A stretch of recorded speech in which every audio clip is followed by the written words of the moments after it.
안녕하세요. 반갑습니다.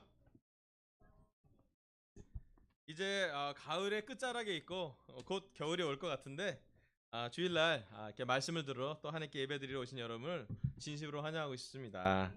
또 우리 중에 여기 잠깐 이렇게 주위에 보시면 새로 오신 분 많은 분들 계시고요. 가족들이 함께 있습니다. 특별히 우리 박재범 이선영 가족 여기 조카분들과 같이 다 참여했거든요. 환영해 주시기 바랍니다. 재범 변호사님. 예. 특히 그 선영 그 조카 큰 조카들은 제가 장례식에서 뵌 것 같은데 와서 너무 기쁜 것 같아요. 그 다음에 우리 데이 수진 그 아기 왔습니다. 환영해요. 예, 친한 가족들이죠. 그 다음에 우리 혜영 자매 여동생도 와 계신데 환영하고 싶고요. 예, 그 다음에 우리 진우 형네 우리 동생 부부도 아까 와 있는데 환영하고 싶고요. 우리 오늘 성찬 나누신 우리 박선정 자매 어머니께서 오셨습니다. 예, 너무 가족들이 함께 모여서 예배드리니까 풍성한 것 같고 너무 기쁜 것 같습니다. 성찬을 들으면서 선정 자매의 그런 19년 동안 쌓아왔던 그 성찬에 대한 영적인 내공을 함께 경험해서 너무 좋았고요. 강의를 안고 들어가는 선정의 모습을 보면서 마음이 너무 뭉클했던 것 같고 또 그렇지만 강인이가 기쁘게 예쁘게 자라는 모습을 보고 특히 준호나 선장 부부가 너무 헌신한 모습을 보면서 감사드리고 있습니다. 여러분 그리고 이번 주 목요일 날은 수학 능력 고사가 있는 날입니다. 그래서 이번 주는 갑자기 추워질 거예요. 이상하게도 갑자기 추워지더라고. 우리 중에도 우리 수학 능력 고사 준비하는 형제자매 저기 학생들이 있죠. 우리 미 자매 아들인 창현이와 조수아 자매의 동생인 조수비 자매가 조수비 자매죠. 이번에 시험을 치고 또 잠실에서는 5명의 수험생들이 시험을 친다고 준비한다고 합니다. 괜찮으시면 제가 기도하고 잠깐 말씀을 드리도록 하겠습니다. 하나님 아버지, 너무나 감사합니다. 날씨가 추워질 때마다 하나님의 말씀이 또 따스한 하나님의 품이 우리는 많이 그립습니다. 또 말씀으로 우리의 마음이 불꽃이 일어서 정말로 많은 사람들에게 따스함을 전하는 저희가 되길 바랍니다. 하나님 이번 주에는 우리나라 많은 고등학교 3학년 또는 재수 3수생 수험생들이 수학능력고사를 준비합니다. 우리 쪽에서는 창현이와 또 수비도 시험을 치는데 두 사람의 마음을 준비시켜 주시고 또 긴장하지 않고 또 기쁘게 시험을 칠 수 있도록 또 어렵겠지만 하나님을 의지하는 시간이 될 수 있도록 주님 너무 도와주시고 두 사람 모두 하나님이 좋은 진로, 좋은 대학으로 축복해 주길 기도합니다. 뿐만 아니라 잠실에 있는 5명의 수험생도 주님께서 함께 해주길 기도합니다. 하나님 이 시간은 저희가 말씀을 전하는 시간입니다. 하나님 말씀을 전하기에 앞서서 우리의 모든 마음을 이렇게 준비시켜 주시고 마치 젖된 아기가 엄마를 보는 마음으로 말씀을 접할 수 있도록 도와주십시오. 그 안에는 하나님의 은혜가 말씀을 통해 전해질 거라고 생각하는데 이 말씀이 우리를 회복시켜 주시고 이 말씀이 우리를 인도해 주시고 이 말씀으로 저희가 살 수 있도록 우리 마음이 말씀의 불꽃이 이룰 수 있도록 주님께서 인도해 주길 기도합니다. 이 시간 주님을 감사드리면서 이 모든 말씀을 예수님 이름으로 기도합니다. 아멘. 제가 기도하니까 미희 남편과 그 성준이 형과 흥준이 형 그 친구분이 오셨는데 환영해 주세요. 네. 제가 목요일날 우리 모준이 형과 함께 그 형님 그 얼큰 수제비 하는데 가서 먹었거든요. 진짜 맛있어요. 꼭 가서 병점에 가서 들어보라고 드셔보시라고 얘기하고 싶어요. 가격도 5,000원밖에 안 해요. 야, 그래서 너무 맛있게 착한 가격과 거기 착한 형이 계시니까 맛있게 드시면 좋겠습니다. 자, 말씀을 나누겠습니다. 지난주 설교는 주님의 훈련 6번째로 죄와 맞서 싸우지만 피를 흘리지 않았습니다라는 주제로 말씀을 드렸고요. 오늘은 7번째 말씀입니다. 우리 히브리서 12장 5절부터 6절 나누겠습니다. 히브리서 12장 5절부터 6절 제가 읽어보겠습니다. 또 여러분은 하나님께서 여러분을 향하여 자녀에게 말하듯이 하신 이 권면을 잊었습니다. 내 아들아, 주님의 징계를 가볍게 여기지 말고 그에게 꾸지람을 들을 때 낙심하지 말아라. 주님께서는 사랑하시는 사람을 징계하시고 받아들이시는 아들마다 채찍질 하신다. 아멘. 여기 히브리서 저자가 예수 그리스도를 바라보려고 한 다음에, 예수님을 잘 바라본 다음에 바로 나오는 그 한 단락은 주님의 훈련이라는 단락으로 써 있습니다. 그 중에 주님의 훈련의 한 부분이 뭐냐면 주님이 주시는 징계예요. 여러분, 징계라는 단어가 딱 나오면 어떤 느낌이 들으세요? 여러분, 징계 받아보신 적 있으세요? 어떤 징계가 있나요? 율날 얘기하기는 좀 어려운 사실 이 설교 준비하느라고 좀 고민 많이 했어요. 피할 수는 없고 기쁜 소식 복음을 전하고 싶은데 약간 징계는 그 반대 개념이잖아요. 예, 처벌받는, 뭔가 이렇게 혼나는. 여러분, 징계가 우리 사회에 있습니다. 군대에서 저는 징계 받아본 적 있는데 얼차려 받아본 적이 있어요. 혹한에 한 10도, 영하 10도 되는데 속옷만 입고 뛰어본 기억이 있습니다. 정말 살기 쉽지 않았던 생각이 나고요. 회사 다니시는 분은 징계받은 사람은 감봉당해 보신 적 있으시죠? 우린 없나 보구나. 다행이네요. 다행이에요. 다행이네요. 여러분, 대학교 다닐 때 징계는 학사경고 뭐 이런 게 있어요. 저는 받아본 적 있습니다. 그런 걸 받아봤네요. 근데 사실은 징계하면 처벌받는 거잖아요. 징계하면은 되게 부정적이고 되게 뭐랄까 무거운 개념이 많이 들어와요. 근데 여기 보면 주님의 징계, 그 로드 디사이플린이라 그래서 주님의 징계라고 찾아봤어요. 그랬더니 징계의 원 단어가, 다음 슬라이드 좀 보여주세요. 여기 빨간으로 파이데이라는 징계라고 써 있는 곳에 그렇게 원어가 써 있어요. 그 징계를 우리나라 말로 가장 가깝게 표현하면 징계라기보다는 훈육에 가까워요. 훈육이면 뭔지 좀 아시겠죠? 예. 여러분, 언제 훈육이라는 단어 쓰나요?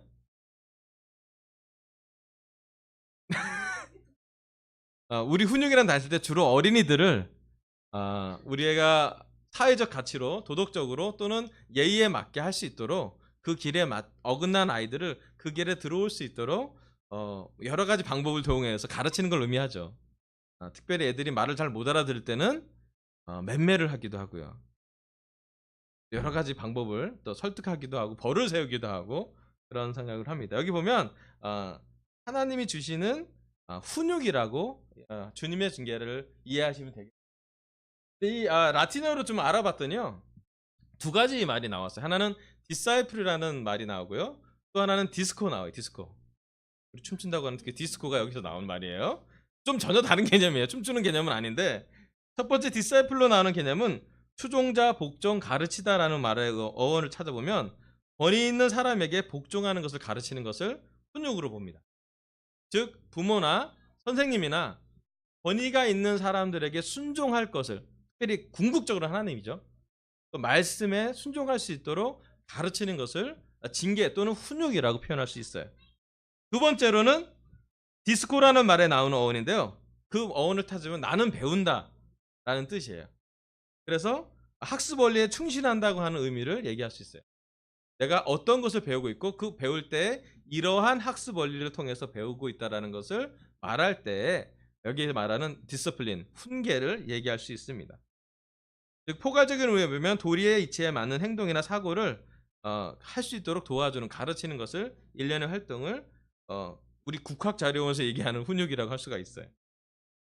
즉 하나님이 이 히브리서 12장 5절에서 6절에 나온 말씀은 하나님이 우리를 훈련하신다, 주님이 우리를 훈육하신다라는 주제로 말씀을 보면 되겠습니다. 우리 잠언 3장 11절 12절 보도록 할게요. 잠언 3장 11절. 아이들아, 주님의 훈계를 거부하지 말고 그의 책망을 싫어하지 말아라. 주님은 당신이 사랑하시는 사람을 꾸짖으시니 마치 귀여워하는 아들을 꾸짖는 아버지와 같으시다. 아멘. 여기 나오는 잠언 3장에 나오는 훈계, 훈육, 징계는 마치 귀여워하는 아들을 꾸짖는 아버지처럼 하는 꾸지람이라고 볼 수가 있습니다. 아멘. 일단은 먼저 이 꾸지람을 해봤던 훈육을 해봤던 결혼부 형제자매들에게 물어보고 싶습니다. 여러분 아이들 훈육한 적 있으시죠? 네. 언제 하셨나요? 네? 징징거릴 때. 네. 어떻게 하셨나요? 맴매를 좀 해본 적 있으세요? 네. 애들이 맴매가 필요한가요? 여기에는 아직도 약간 이 훈육의 두 가지 방법이 있는데요.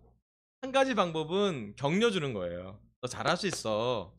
너 할 수 있어라고 격려 주는 거고요. 또 하나는 격려에 반대되는 도전이 있어요. 너 하지 않으면 이거 한다. 그래서 도전 라인에 쓴 게 이제 맴매 라인이 있죠. 그죠? 우리 부모들한테 물어보고 싶어요. 여러분 아이들 맴매를 해본 적 있으시죠? 안 해본 것 같은 느낌이. 제가 이 설교를 캠퍼스에 우리 지금 주일학 선생님들한테 먼저 했는데요. 조사를 해봤어요. 재밌어요. 우리 캠퍼스 형제자매들의 많은 사람이 우리 교회에서 자란 뭐 소위 말하는 킹덤 키즈들인데 물어봤어요. 너희들은 맴매 맞아봤니? 했더니 공통적으로 무지하게 많이 맞았습니다. 그래서 맴매 최고령을 언제까지 맞아봤어? 언제 기억나는 맴매 가장 마지막에 했더니 한 여자는 중3, 한 여자 한 캠퍼스는 고3. 야 고3 때 맞은 건 좀 드문데. 오 쉽지 않다. 근데 저기 그 부모님들은 다 90년대쯤에 세례를 받으신 분들이셔요. 아주 올드 패션 오래된 기준으로 원리 원칙대로 박재호 장로님 라인에 걸친 아이들을 잘 훈육하신 분들이세요. 물론 무조건 아이를 때리라는 게 맴매를 들으라는 게 아이를 때리라는 게 훈육의 전부는 아니죠. 우리가 아이들을 훈육하는 데는 그 목적이 있습니다. 언제 아이들을 훈육하나요? 예. 대부분의 훈육은 그 아이의 유익 때문이에요. 잘못된 훈육은 우리의 감정 표출이죠. 그 약간 헷갈릴 때가 있는데 타이밍이 중요해요. 그렇게 하지 마셔야 되는데 우리가 화가 나서 때리면 안 돼요. 한 가지 확실한 건 아이들의 유익에 훈육은 반드시 필요합니다. 그리고 우리는 그 훈육을 할 때에 훈육할 만큼 아이를 사랑하는 것이죠. 여러분 훈육 받지 않고 자라는 아이들은 어떻게 될까요?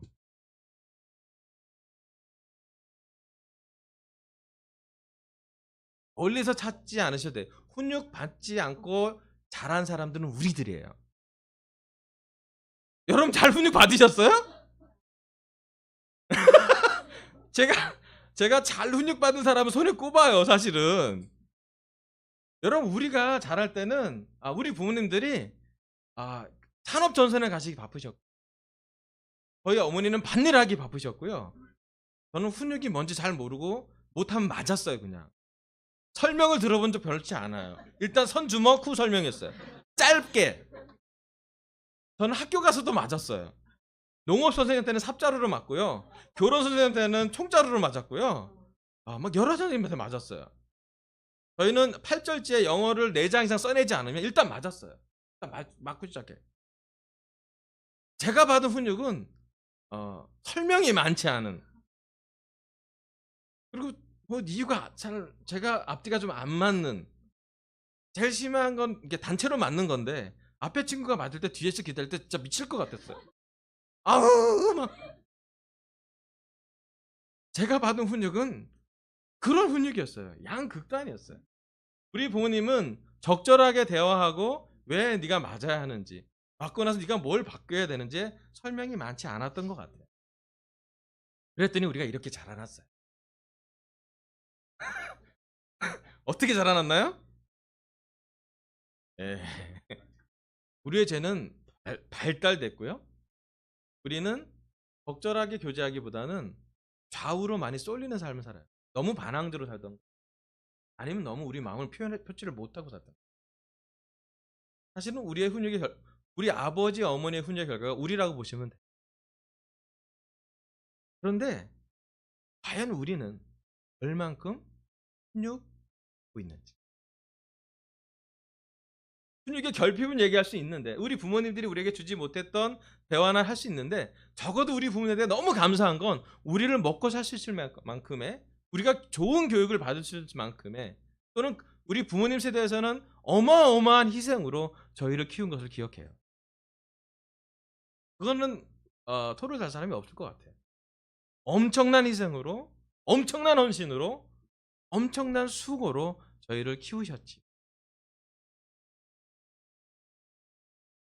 그런데 오늘 시간 하나님이 우리를 훈육하는 것이 얼마나 중요해요. 하나님의 훈육의 도구는 하나는 깊은 사랑이에요. 우리가 십자가를 포함한, 오늘도 성찬에 좀 나눴지만, 하나님이 예수님을 보내셔서 우리를 엄청나게 사랑해요. 그리고 그 십자가를 보낸 이유가 우리가 말을 듣지 않아서예요. 우리가 하나님이 원하시는 그 도에 어긋난 삶을 살았고, 그 어긋난 죄 때문에 예수님이 돌아가신 것을 우리가 알고 배웠어요. 여러분, 궁극적인 훈육은 십자가에 있어요.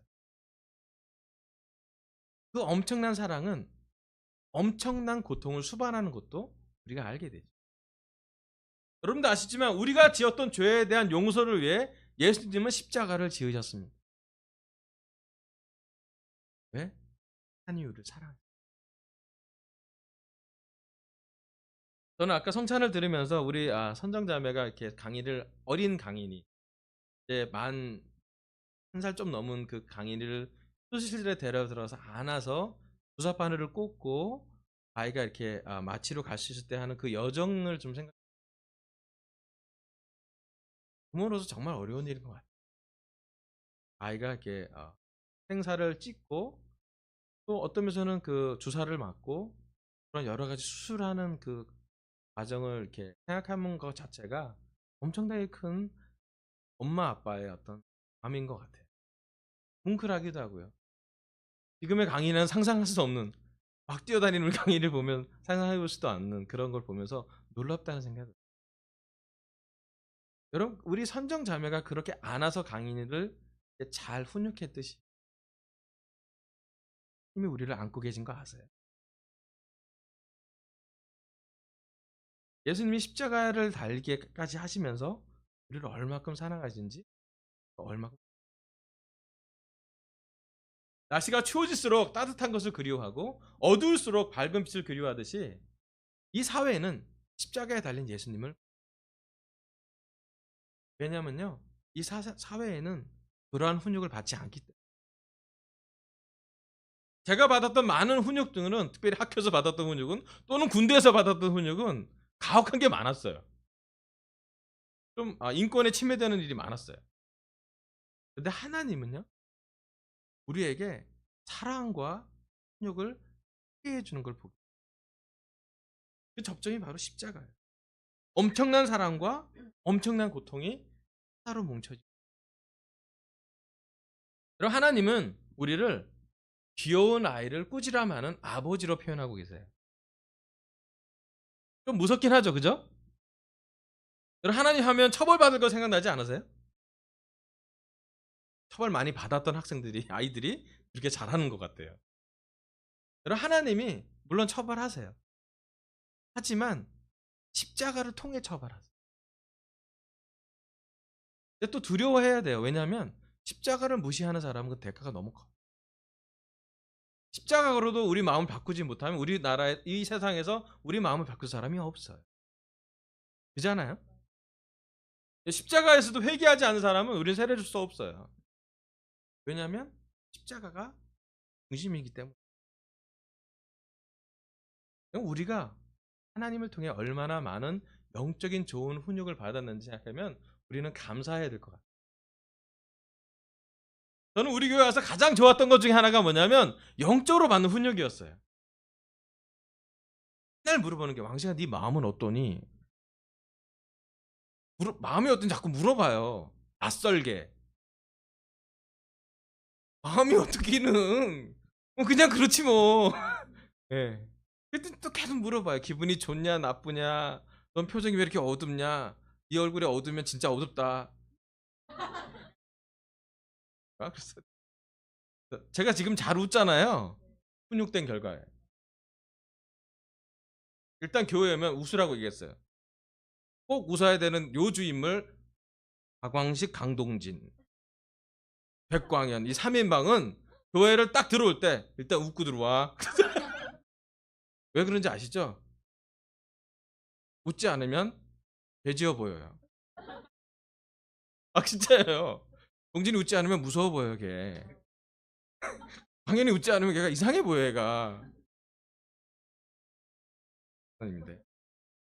여러분 우리가 훈육을 많이 받았어요. 또 영적으로 이 교회에서 쉽게 인사하는 거, 이렇게 허그해 주는 거, 사사하게 좀 낯설지만 사랑한다고 표현하는 것, 가족에게 마음을 표현하는 것, 섬기는 것, 또 죄를 지었을 때 고백하는 것, 또 죄에 대해서 회개됐을 때 감사하게 기도하는 것. 그럼 많은 것을 우리가 훈육을 받았어요. 그럼 우리 훈육을 우리 마음속에 주님이 사랑하시기 때문에 하는 거라고 인식해야 돼요. 이제 반대로 좀 이렇게 입장을 바꿔놓고 생각해 볼게요. 여러분 우리 아이들이 훈육 받을 때 사랑받는다고 느껴요?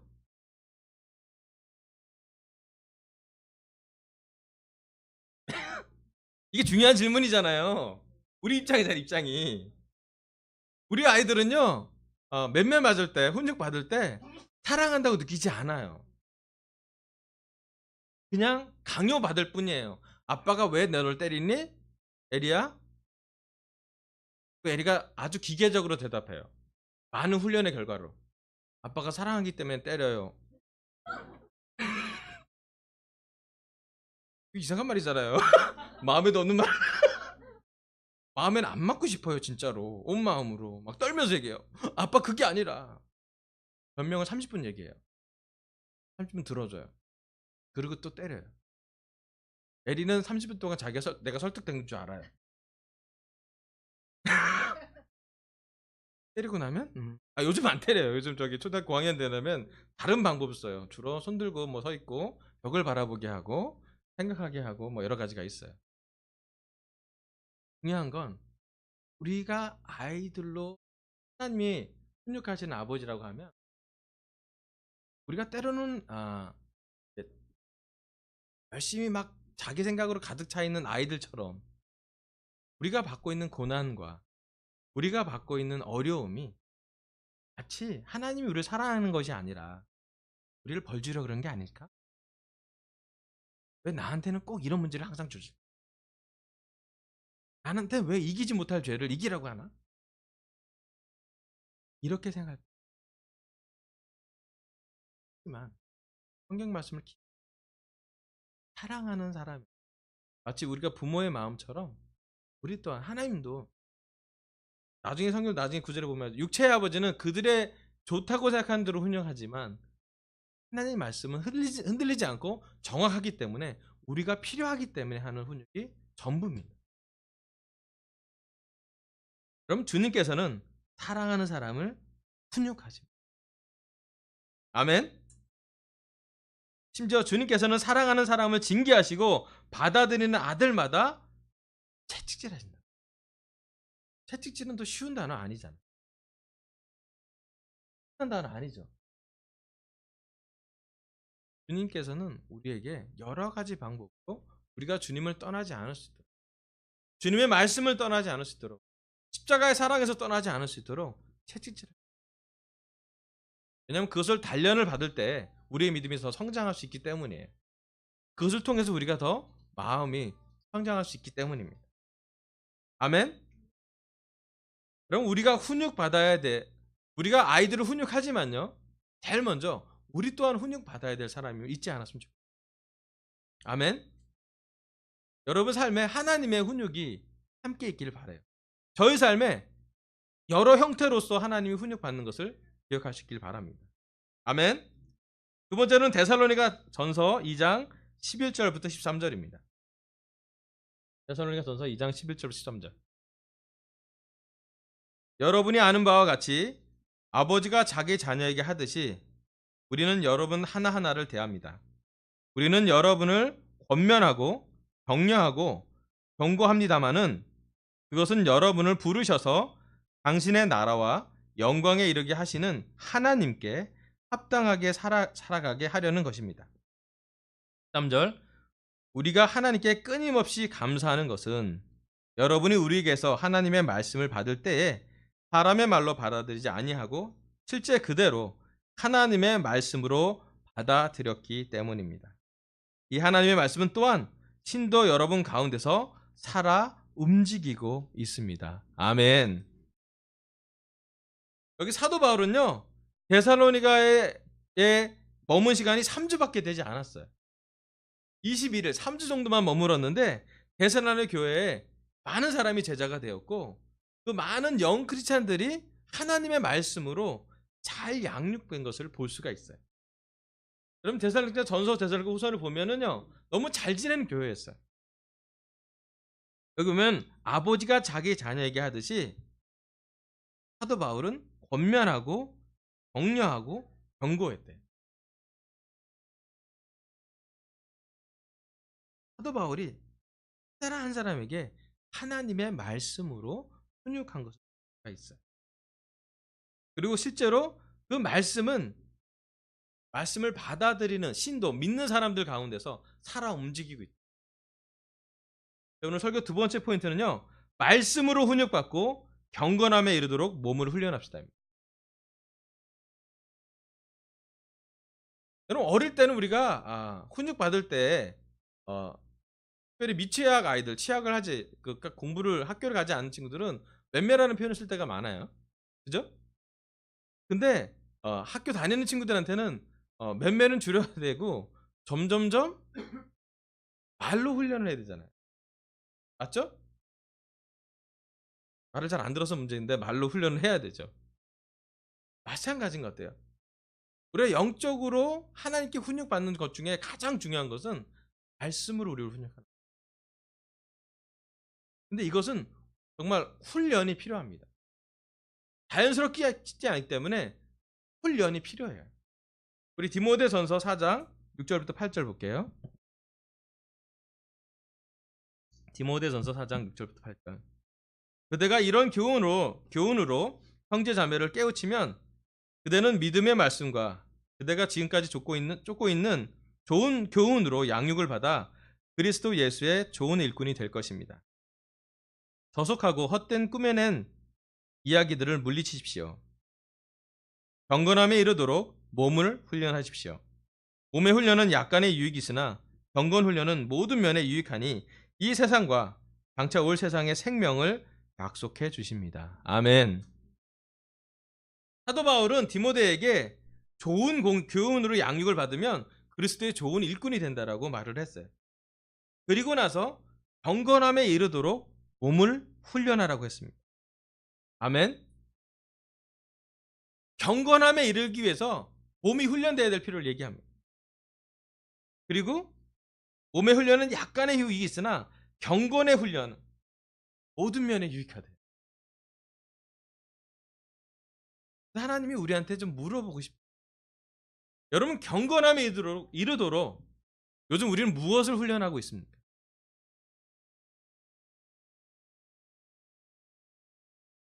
요즘 우리는 어떤 부분을 하나님께 훈육받고 있습니까? 2017년을 돌아와 봤을 때 한 해 동안 하나님이 우리를 가장 많이 훈육하는 부분은 어떤 부분이었습니까?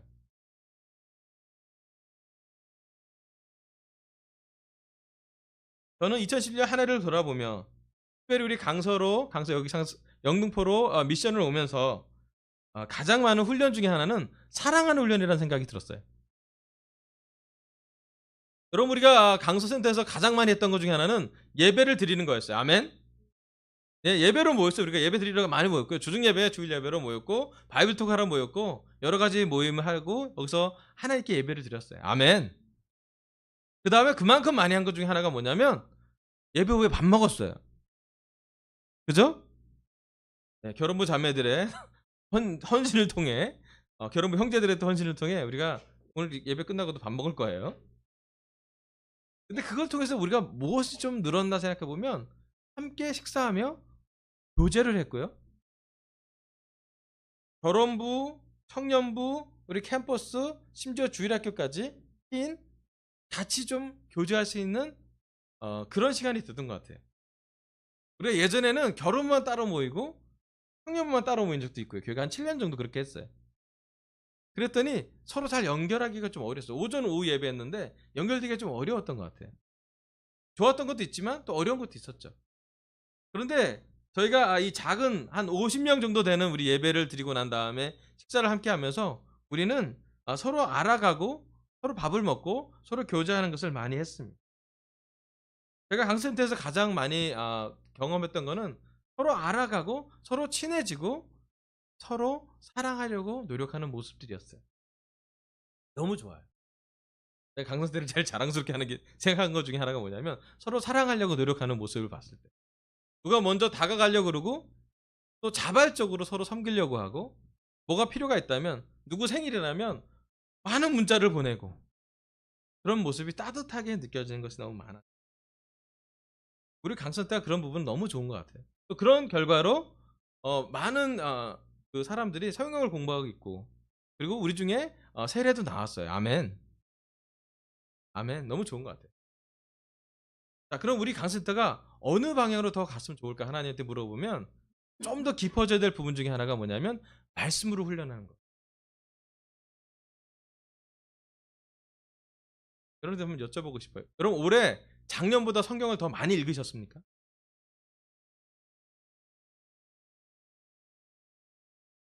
자, 우리가 미션하러 강선을 왔는데 작년보다 올해 더 말씀에 깊이 있는 연구를 한 시간이 있습니다. 개인적으로 저한테 물어보면 저는 예 하고 대답할 수 있어요. 왜냐하면 제가 주중 주일마다 설교를 전하면서 저는 훈련이 되고 있는 것 같아요.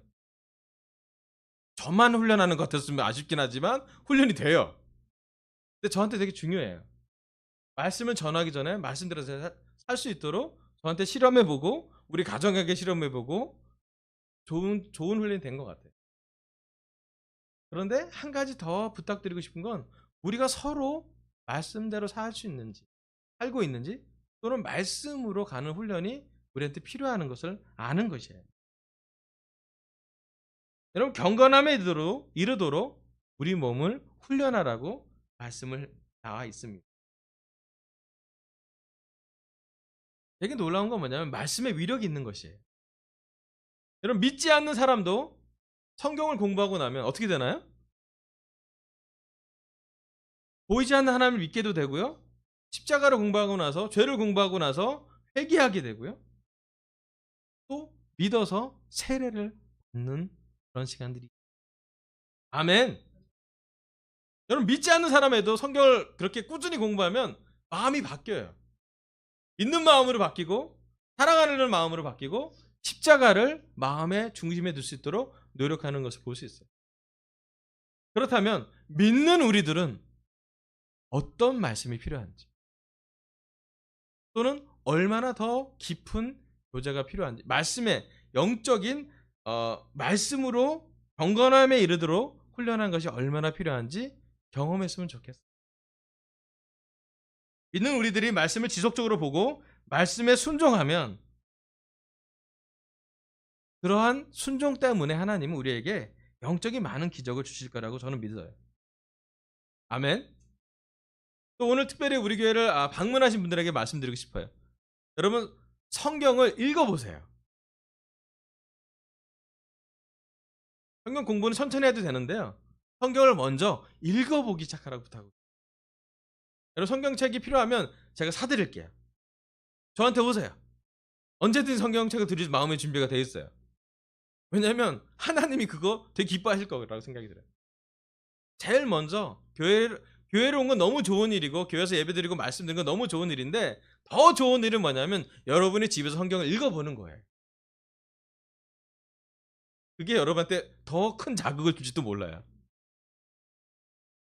제가 우리 이익배 아버님과 사역 공부할 때 가장 좋았던 건 뭐냐면 이익배 아버님이 거의 매일 말씀을 읽었던 분이에요.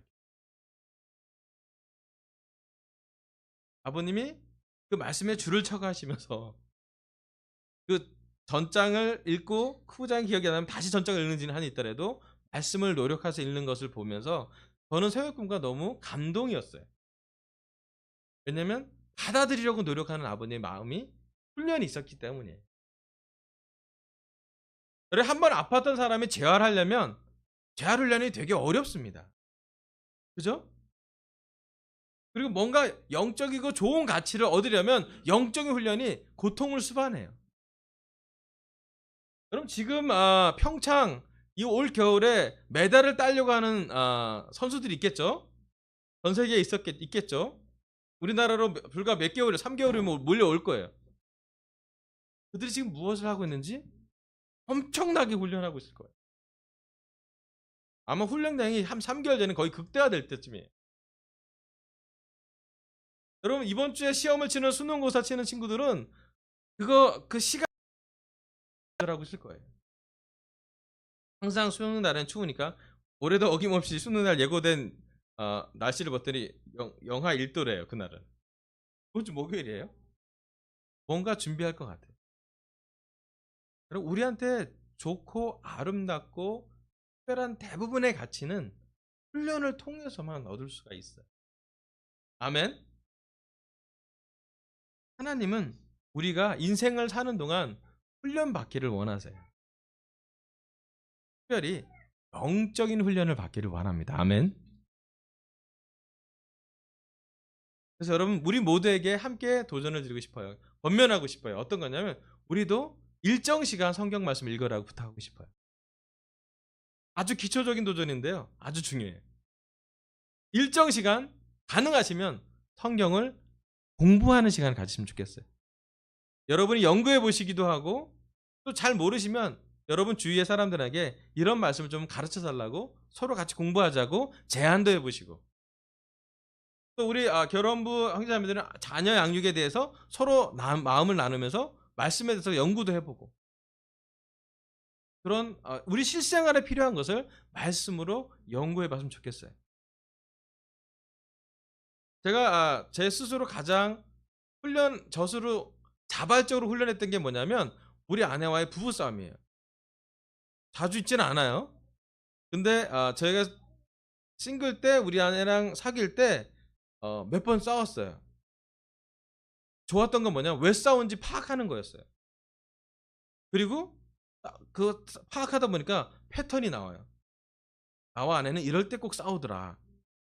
이 단어를 쓰면 못 참더라. 그래서 그걸 분석해내고 나서 저를 훈련했어요. 어떤 훈련을 하냐면 그 단어를 피해가도록. 그 상황이 가능하면 되지 않도록. 좋았던 건 뭐냐면 그래서 하나님 우리에게 좋은 관계를 선물해 주셨어요. 솔직히 결혼하고 나서 지금 14년 차, 내년에 15년 차인데 요즘은 잘 안 싸워요. 저희가 성격이 좋아서 안 싸우는 게 아니라 저희가 말씀 속에서 훈련하는 것이 그 말씀이 우리를 보호한다고 생각이 들어요. 또 궁극적으로 저는 제 딸 에리가 말씀을 받아들이기를 원해요. 그렇게 해서 돌이켜보면 제가 우리 딸한테 말씀을 읽는 걸 얼마나 보여줬나. 요즘 제가 그게 많이 찔려요. 에리한테는 아침에 큐티하라고 그러고 난 얼마나 하나. 에리는 큐티하지 않으면 테레비를 보지 못해요. 큐티를 하죠. 아멘. 마음에 들어갈 큐티인지 아닌지 잘 모르겠지만 하긴 해요. 근데 나는 큐티를 하지 않으면 나 스스로 뭔가 대가를 치르고 있는. 내가 하나님의 말씀을 정말 잘 이해하려고 언제 마지막으로 금식해 봤나. 밥 먹는 시간보다 그 시간을 아껴서 내가 언제 성경 말씀에 몰입된 적이 있나. 라고 볼 때 하나님이 나를 되게 훈련하고 싶어 하는 것을 많이 느낍니다. 되게 재밌는 건요. 제가 더 훈련을 하면 할수록 유익은 더 많은 사람한테 가는 거더라고요. 제일 먼저 저한테 유익이 오고요. 두 번째로는 우리 가정에게 오고요. 세 번째로는 우리 강서센터에게 그 유익이 올 것 같다는 생각이. 그러니까 저에겐 더 많은 훈련이 필요함을 요즘 인식하고 있어요. 어떤 말씀을 얼마큼 깊이 있게 연구할까?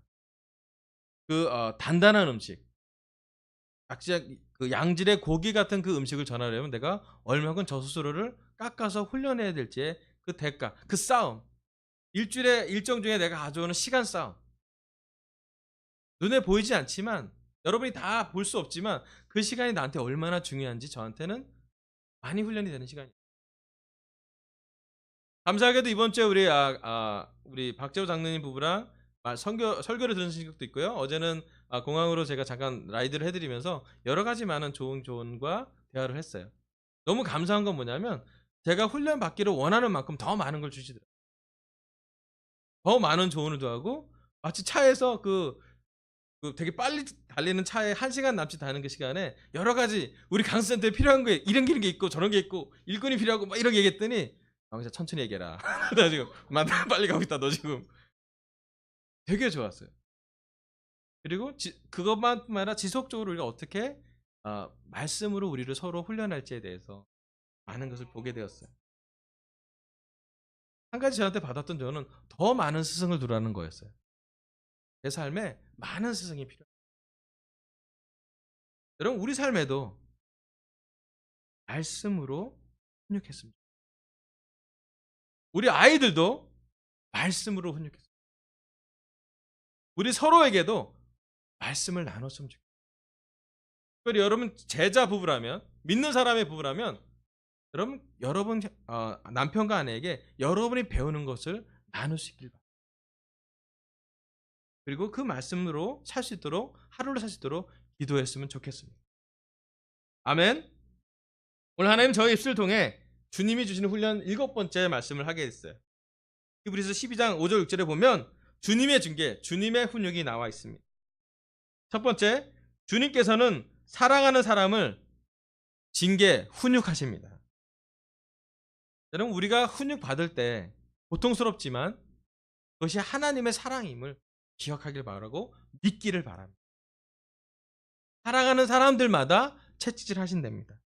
우리가 갖고 있는 고난의 일부분은 바로 하나님이 우리가 하나님의 성품에 참여할 수 있도록 우리가 예수님을 닮아갈 수 있도록 우리를 훈육하고 있음을 기억하길 바랍니다. 아멘. 두 번째, 말씀으로 훈육받고 경건함에 이르도록 몸을 훈련합시다. 여러분 우리 자신을 말씀으로 보는 훈련을 하시길 바랍니다. 또 우리 서로를 말씀대로 살 수 있도록 도와주길 바랍니다. 여러분 누군가 말씀이 필요한 사람이 있다면 우리가 기꺼이 달려가서 말씀을 전할 수 있도록 훈련하시길 바랍니다. 이 자리에 있는 많은 방문 오신 분들은 말씀을 읽어보길 바랍니다. 또 이 자리에 있는 많은 형제자매들에게는 말씀을 읽고 말씀대로 살 수 있는 수많은 좋은 결정하시길 바라면서 설교를 마치겠습니다. 감사합니다.